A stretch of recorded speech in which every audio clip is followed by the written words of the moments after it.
Hello students, welcome to online class. Yesterday was learned composition of atmosphere. So, what is atmosphere? Yes, our earth is surrounded by a huge blanket of air is called atmosphere. Now, today we are going to start structure of atmosphere.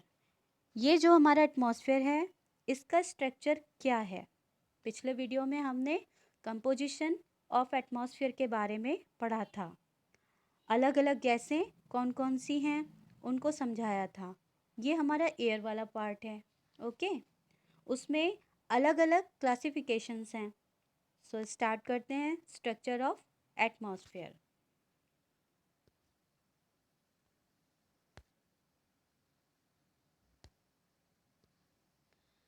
Our atmosphere is divided into 5 layers starting from the earth's surface.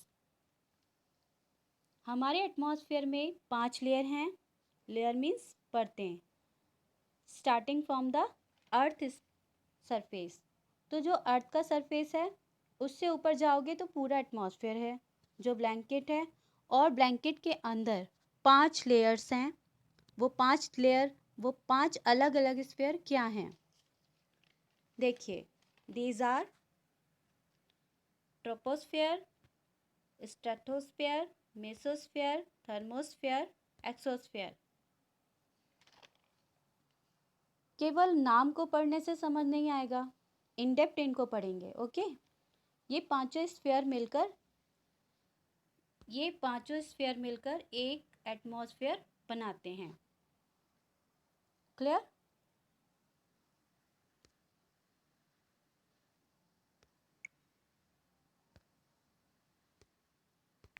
Let's see the picture. हमारी अर्थ से start होते हैं like thermosphere में अलग phenomena देखने को मिलते हैं और स्ट्रेटोस्फेयर में अलग देखने को मिलेंगे और हर लेयर में अलग अलग फेनोमिना देखने को मिलेंगे। तो ये नीचे वाले स्फीयर से थर्मोस्फेयर, ये नीचे वाला है, नीचे वाले थर्मोस्फेयर से और स्ट्रेटोस्फेयर के बीच की बाउंड्री को क्या कहेंगे? ये थर्मोस्फेयर एंड ये स्ट्रेटोस्फेयर के बीच की जो लाइन आ रही है इसको क्या कहेंगे? ट्रोपोस्फोज।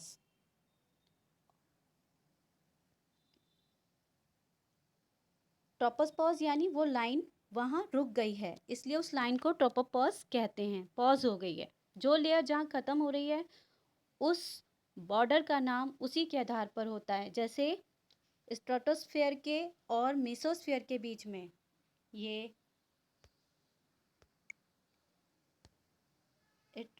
स्ट्रेटोस्फेयर और मेसोस्फेयर के बीच में ये जो लाइन आ रही है ये स्ट्रेटोपॉज है। Okay,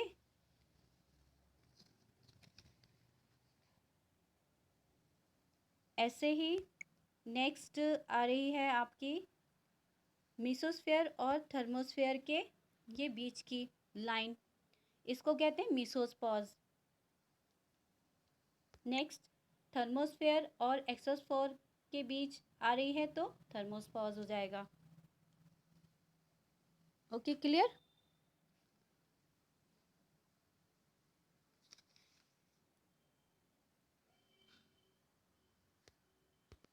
now structure of atmosphere को समझते हैं वन बाय वन। फर्स्ट है ट्रोपोस्फेयर।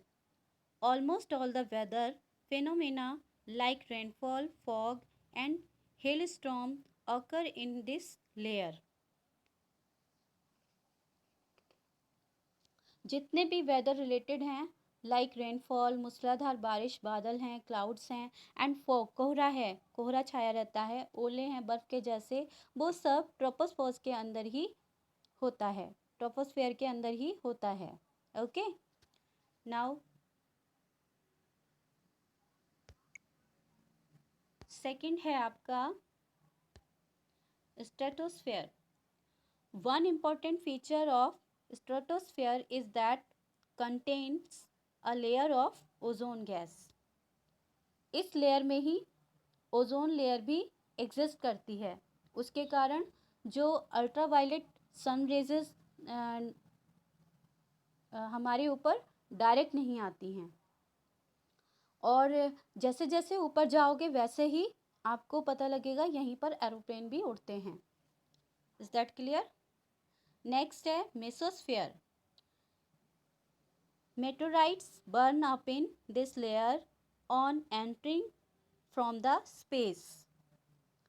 मेसोस्फेयर में यानी अंतरिक्ष में जब कोई चीज़ अर्थ में एंटर करती है या कोई गिरती हुई सी पत्थर होता है जिसको मेटेराइट्स कहते हैं, मीटोराइट्स कहते हैं, वो गिरता हुआ पृथ्वी की तरफ आता है तो वो मेसोस्फेयर लेयर में आते ही जल जाता है, बर्न हो जाता है।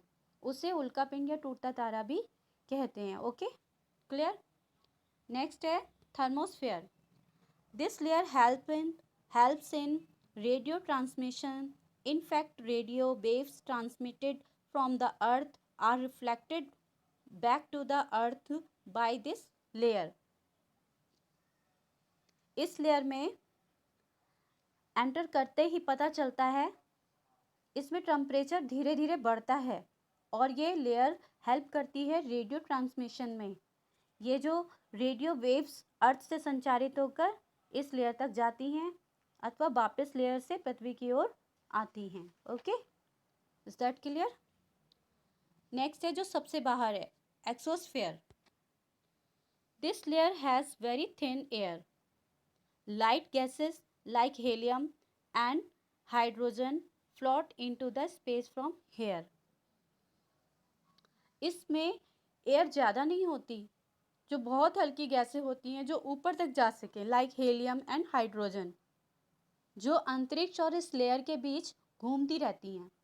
इस लेयर में ही स्टार होते हैं जो हमें दिखाई देते हैं। Okay okay, clear? This was so all about the structure of atmosphere.